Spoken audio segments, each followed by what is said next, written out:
নবীজি বলে যে নামাজ বেশি পড়ে আল্লাহ তাআলা তার চেহারা সৌন্দর্যময় করে।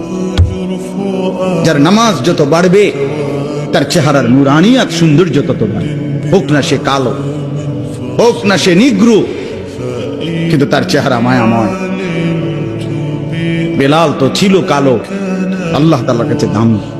আবু লাহাব তো ছিল শুধু সুন্দর না, সুন্দরের আব্বা, সুন্দরের আব্বা। আবু লাহাব শব্দের অর্থ হইল সুন্দরের বাপ। আবু লাহাব একবার টকটকে সুন্দর ছিল, বেশি সুন্দর ছিল আবু লাহাব। আবু লাহাবের নাম আবু লাহাব, আব্দুল উজ্জা, ওইটা ছিল তার মূল নাম।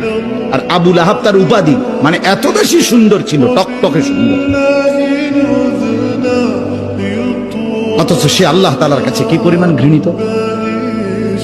কি ভাই, বেলাল কি পরিমাণ প্রিয়, কি পরিমাণ